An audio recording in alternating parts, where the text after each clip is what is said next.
Thank you, Sean of the past. What Sean illustrated is ideally what you should be doing, but to keep things simple, start by practicing just a features to benefits list with 5 regular products that you can find around your room. Now, something else to look out for in your product is what we call USPs, unique selling propositions. In short, this means something that only your product can provide. Perhaps it's the only football used by Lionel Messi, or maybe the personal trainer is the only one who also offers massages locally.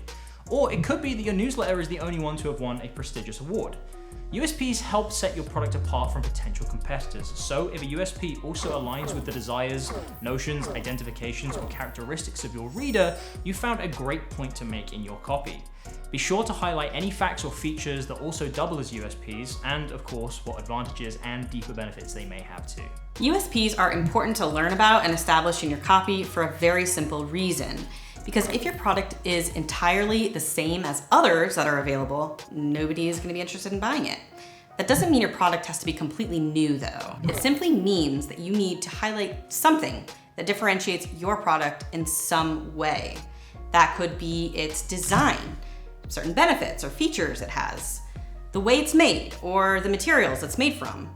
Or in a more complex informational product like a newsletter or a course, it could be some sort of mechanism that helps you arrive at the outcomes and results you desire. We are not going to dwell on USPs here because we will provide a separate, longer masterclass about this.